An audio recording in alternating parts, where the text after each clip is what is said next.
is the Vintage RPG Podcast, your source for the best in classic and contemporary RPGs. With your hosts, Hambone and Stu. Welcome to the RPG Podcast, coming at you again from the clubhouse in somewhere in the swamps of New Jersey. I'm John Hambone McGuire, and with me, as always, is the founder and publisher of Unwinnable. We're winging it today because we had to reschedule a guest, Stu Horvath. What are we talking about? I don't know. We're just going to make it up. Yeah, we're going to figure it out as we go, man. You know what? We have a very cool guest, and we have a very cool thing to talk about probably within the next week. But, you know, with time zones across the pond and things, you know, stuff happens. Well, it's the 1-2 punch. I thought that they were both in England when we were setting this up until the very last minute.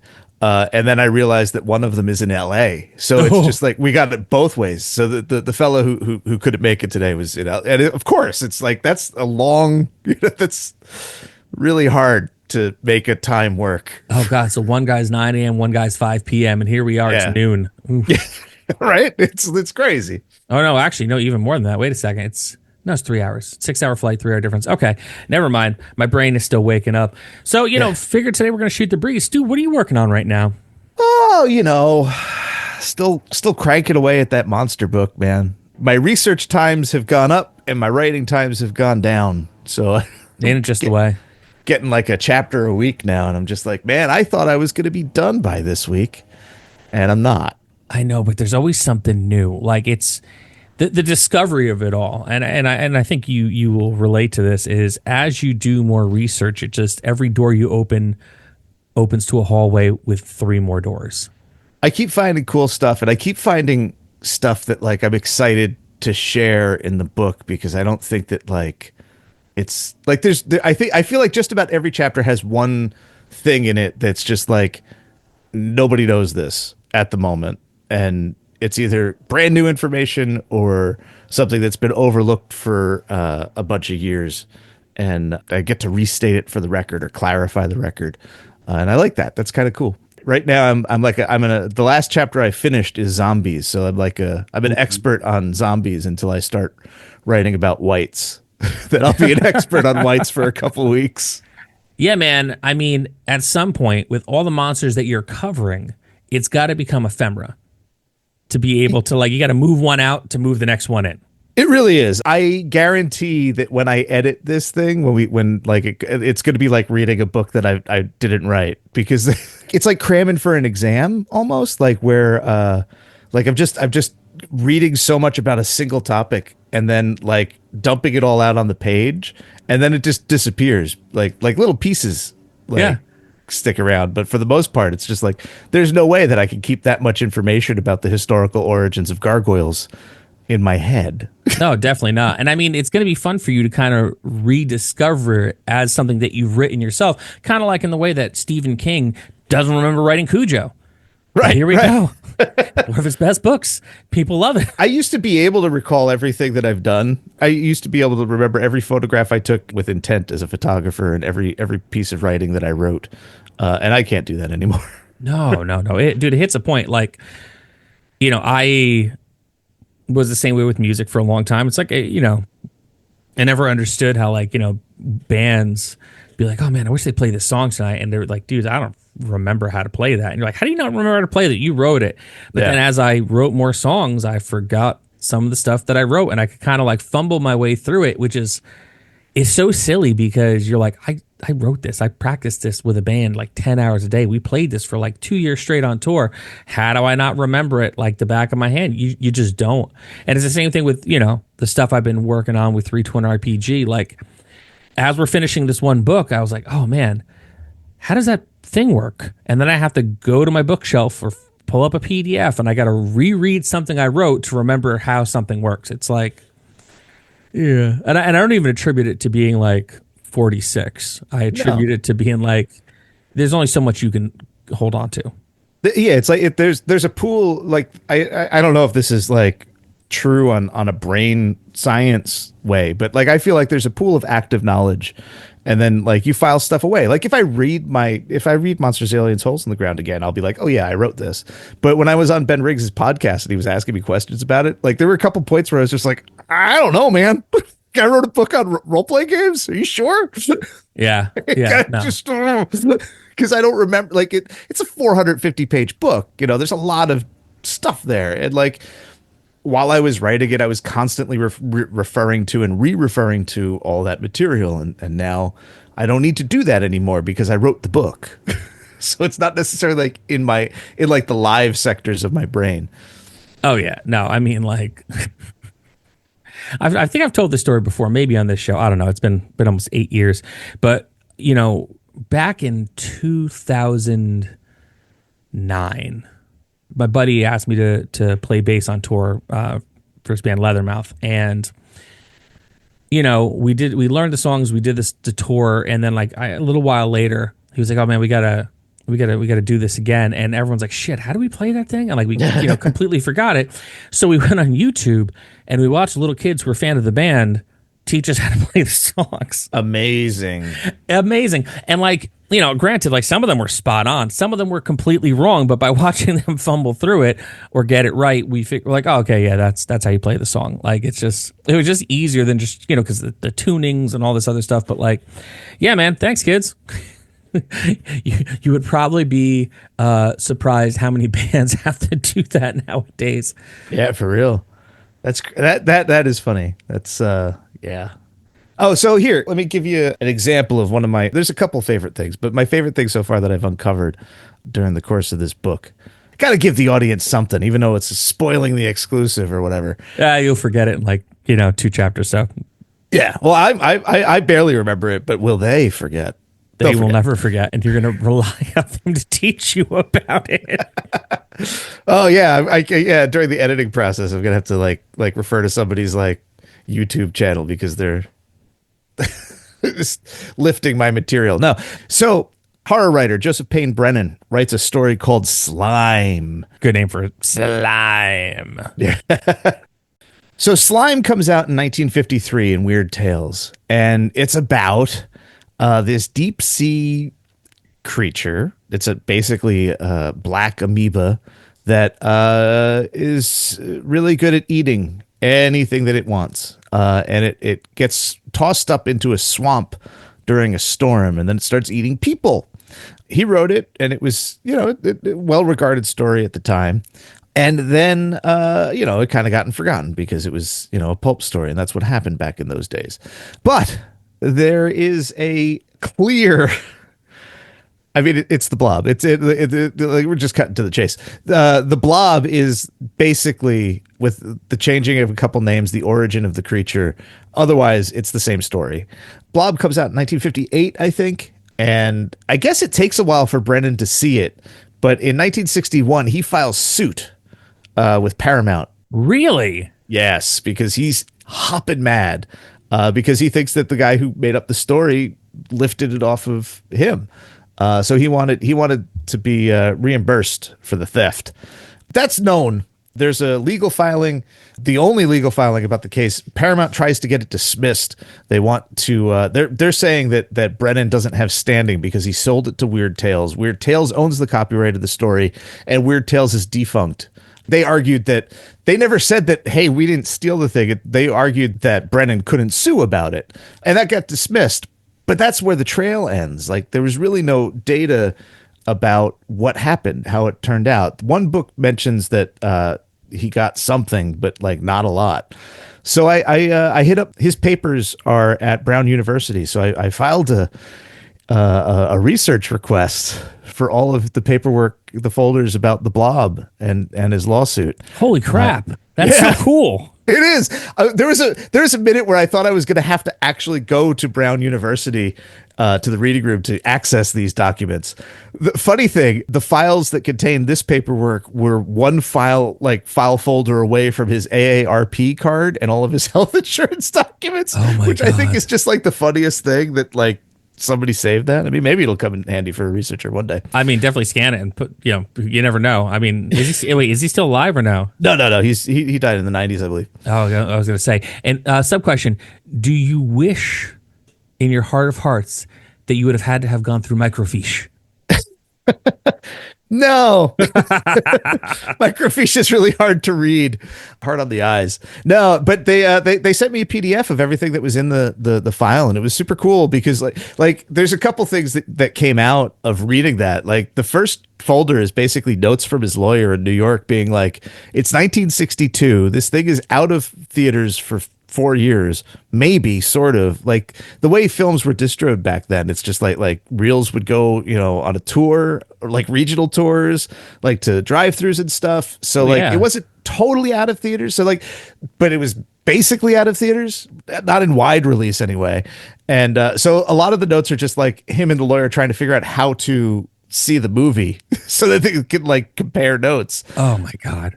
And then there's a really great 2-page, 3-page document where Brennan lays out, he describes all of the things that he sees as being lifted from his story and how they're transposed into the Blob. And it's really convincing. And then there's a whole bunch of letters from the lawyer being like, please call me. Please sign this paperwork and return it to me. Please call me. Please call me. So like you can tell that it's not going well. And Brennan is angry. Basically, they won $400. The lawyer managed to talk Paramount up another $25, which covered the court costs. Oh my God. Brennan and the lawyer had to split $400 between them. And it's really, it sucks. But I'm glad that I know that now. The equivalent of about $4,000. Like I was just gonna say that's, but even like that's nothing. That's like it's even in like 1962 for the amount of money that they made off the Blob and then continue to make off the Blob. I mean, that's well, he got something. Probably paid his rent for a few months. Yeah, I mean, a little. Yeah, it was not nothing. But man, I bet he got extra angry when they remade it. But oh my God. It's just it's one of those things, and it's just and like a whole lot of legwork and a lot of research and waiting and time.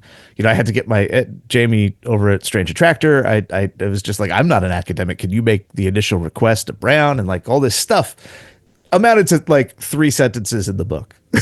But I feel like in doing that, it completed that thought in a way that I'm really happy with. And nobody has. I could not find the settlement information in any other sources. So I think that's like one of the things that'll be on the record for the first time in my monster book. Yeah, and I think that's cool, man. I mean, and that's like, we talk about the beauty of going back and learning all this stuff is that sometimes things are just nowhere. And if you don't continue to explore them and bring them into the light, like that would have been gone forever. Like no one would ever know that again. And maybe like, some people would be like, well, do we really need to know that? And the thing is like, yeah, man, like, especially now, I used the word ephemera before, but like it is so hard to keep a thought alive in this world with, everything that's going on and constantly being bombarded with like how many different streaming networks and like the ability to read or look at everything on the internet and constant memes and people making videos. There's no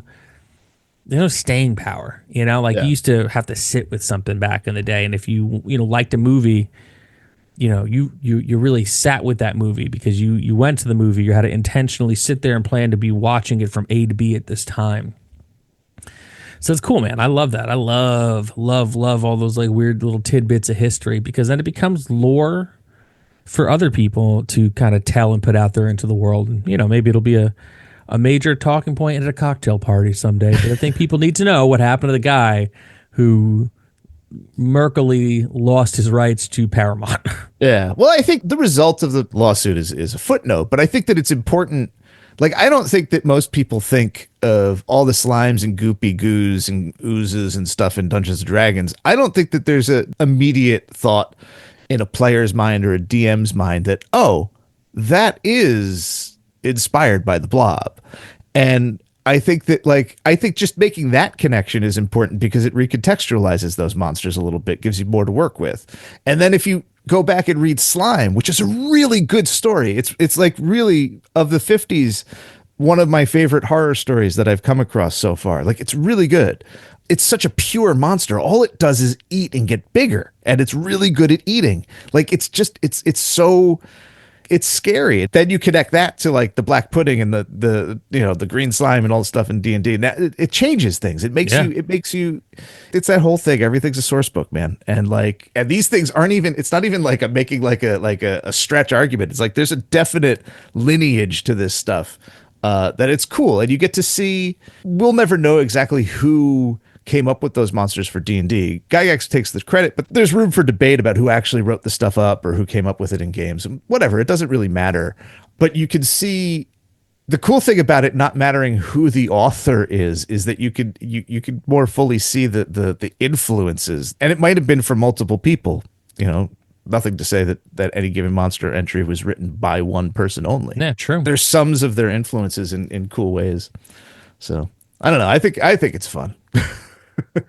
I do too, buddy. Like I'm all about that life. And also like, we talk about it a lot on the show too. Like having something like this, I think is very cool because when you start playing things like D&D, every monster is pretty amazing, and then it hits a point where, at what point does it become mundane? Like where you're like, you kind of know how to deal with this monster, like, yeah. And it's kind of like, you're not seeing anything new under the sun when it comes to this monster. Where now you're like, oh, okay. Like you kind of get a whole new spin on it. I liken it to when a writer in comics takes like a real like dumb rogue or villain or like, Z-list character. And suddenly they're like, oh, well, I've never seen them in this light before, you know, like, and I think your book's going to go, a long way to taking the D list to marquee when it comes to monsters. I'm very excited about it. Yeah, no, it'll be interesting. But yeah, that's mostly what I've been doing, working on that thing.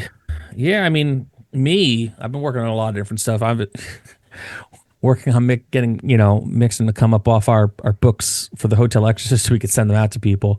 They're like, oh yeah, we said we're going to send them out, but there's like a production delay. We got to figure out what's going on. I was like, yeah, you kind of do. But I've been doing that. I've been working on finishing some 3-to-1 RPG projects so we can get those out to the people. I've also been working with Levi Combs on some stuff. We did an adventure called Of a Harmonious Nature that's going to be coming out soon from Necromancer Games, which we decided to try to do like an A24-esque fantasy RPG where there's like a lot more, I guess, subtext to what's going on. A lot of weird religious themes, but like no actual like religion that we know of. Just like weird, Essentially, if you've seen Midsummer, it's going to be something kind of similar to that, but cool. with more fighting at certain points because it's a fantasy RPG. Yeah, and I've also been working with Levi on a Fairhaven project for WHPA called Days of Future Fairhaven. And dude, it's bizarre. It's wacky. Again, everything I write, I try to put like so much heart into the story, but it really, the enemy is AI. Oh, nice. Yeah, and I mean it takes place in Y2K, and the enemy's AI in a 24-hour news cycle. I guess I'll give you a little spoiler there. And and wackiness ensues. But I mean, we're almost done writing that. We're gonna set it up on a backer kit probably in the next like month or so. But you know what? I've been teaching myself layout in Affinity, so I'm gonna lay the thing out. Sally's gonna do the cover. We're gonna bring some other people on as well to do something really fun with it. But I'm really psyched about the direction the story is going in.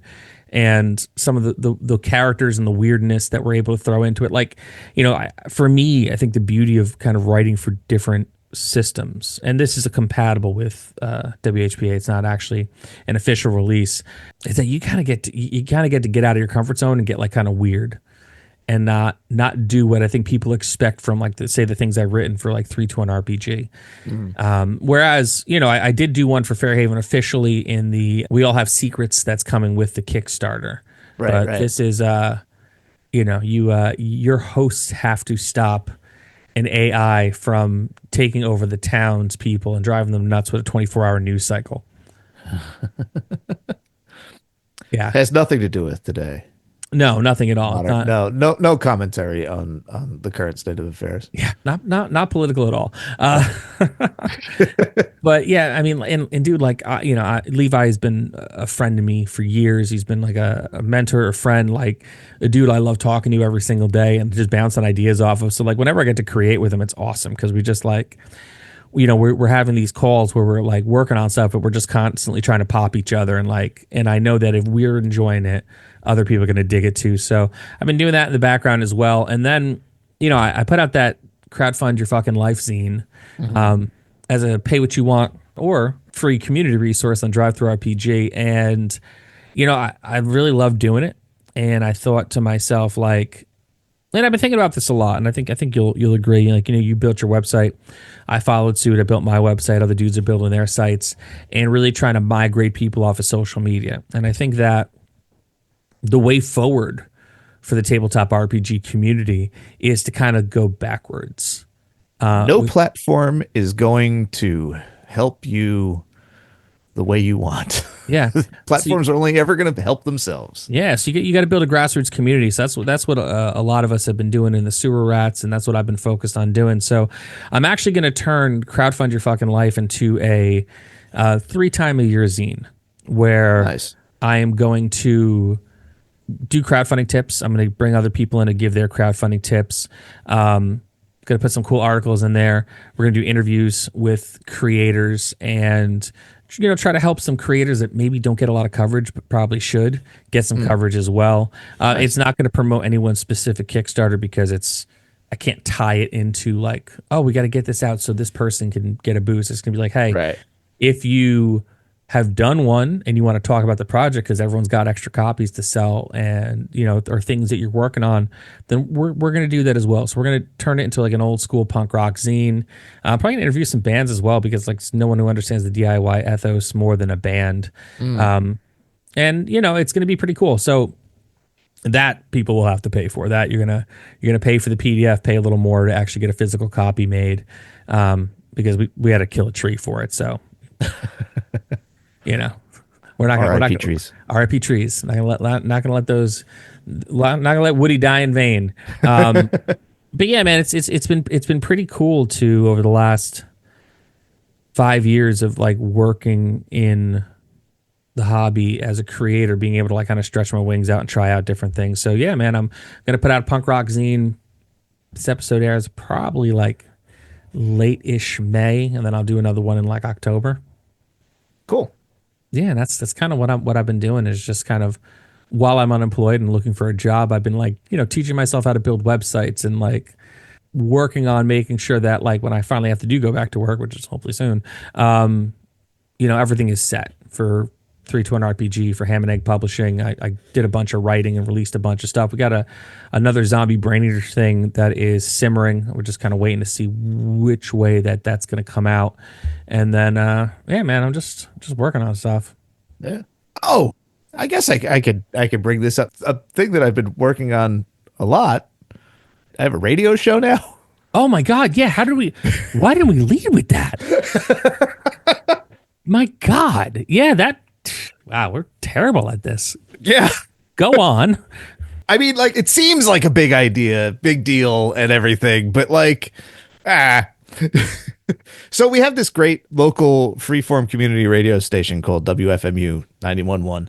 Legendary. They are pretty legendary. I've been listening to FMU for 30 years. They're just great. It's freeform and they play insane stuff and really good stuff. And like, I'm constantly finding stuff that I love, but I'm also hearing there's a whole thing where like Ken, the station manager's show is like about like just like loud screaming. And that's kind of cool too, because regular radio kind of stinks. So like WFMU has always been like exciting and weird and interesting. But they do a marathon fundraiser every year in the beginning of March, first 2 weeks, to make their budget for the year. And it's a fun little thing. And I listen extra because like they team up their bartenders. They team up their DJs, so there's like a lot more talk, and they're funny. It's just more entertaining than your usual radio, music radio. Oh, for sure. And so I was listening to it a lot. And Ken, the station manager, and on 2 separate occasions was just like, I would really like a show on gardening. I would really like a show on gaming. And I was just like, well, I can't do a show on gardening, but I could probably do a show on gaming. So I hit up Sarah, my partner at Unwinnable, and I was like, who lives in Maplewood? I was like, do you want to do a radio show? Should we pitch Ken? And they were like, well, hell yeah. And started writing the email. And like, it was really as easy as that. Like we emailed Ken, and Ken was like, sure, let's get you in. So we went to the studio and cut a demo, learned how to use the studio, which was insane. Like just being in WFMU. I figured it out. I like the radio station's on all the time in my house. And like, it's not like I'm like, oh my God, these people I'm fans of, like, not really. They're just radio DJs, but they're in my house all the time. So it's like all of a sudden the wallpaper's talking to me. Yeah, buddy. Like, like it's just like the furniture all of a sudden has a person. Like I like when I buzz they have a buzzer to get in, and like I heard the voice, and it's just like, WFMU, can I help you?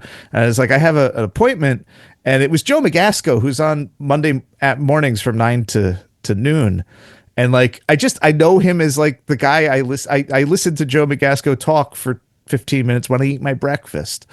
And then all of a sudden his voice is like talking to me through a different kind of electronic instrument. And I was just like, this is very strange. But yeah, so it's all been really interesting and went well. It's going to be video games and tabletop. We have our first show. We're taking over Radio Row on May 4th. Awesome. From 6 to 7. You can listen to that live on 91.1 WFMU if you're in the New York, North Jersey area. I forget what the other station is. I should probably learn that because you got to do the station identification. It'll be in the show notes. Yeah. No, there's no show notes. It's live. Oh, no. I mean these show notes. Oh, yeah. And you can go to WFMU.org and listen to it streaming live. They have a really great streaming setup. I listen to it on my computer all the time. So yeah, and if Radio Row goes well, we'll probably get something going in the summer. But even if it doesn't, we'll have a one-time show about video games and tabletop games, 1 hour of fantastic radio on WFMU, and it's been a real fun process just learning how to do radio and being in my favorite radio station and having everybody be very nice and helpful and teaching all that stuff. It's cool. It's been a fun experience, even if it doesn't do anything more than the Radio Row show. I'm really chuffed at having done it. Well, very cool. I mean, I feel like that's kind of all we've been working on. I mean, especially now that you finally remembered the radio thing. See, you're getting so much better at promotion. So it's weird because I can't. One of the things with the radio show is that like you can't promote anything, no self promotion.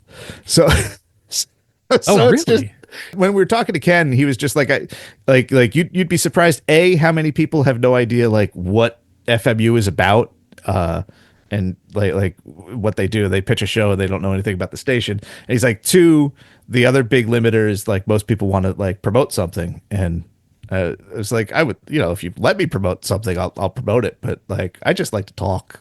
Yeah.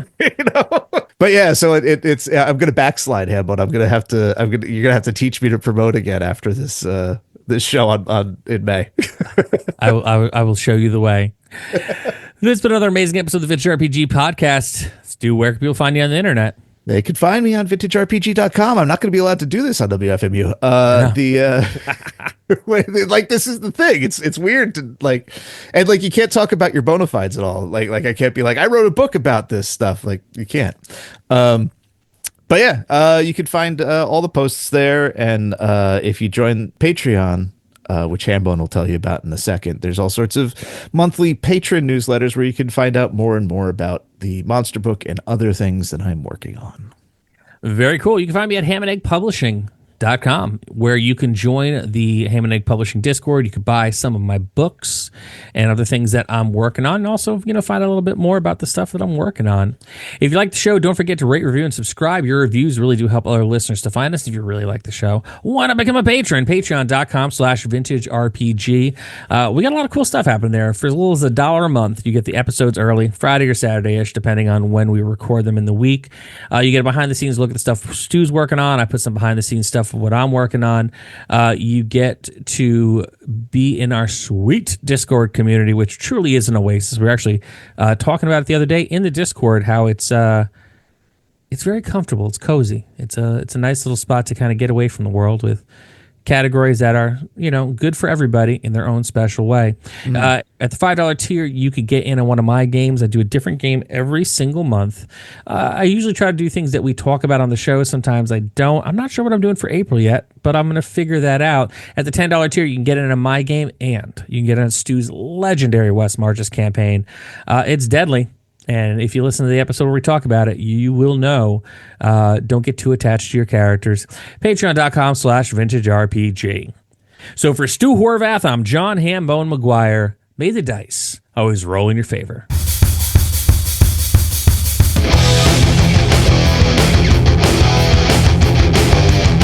Thanks for listening. The Vintage RPG Podcast is a ham-fisted production. Music by Dead Go West. Art by Schaefer Brown. Edited by R. Alex Murray. Check us out at vintagerpg.com.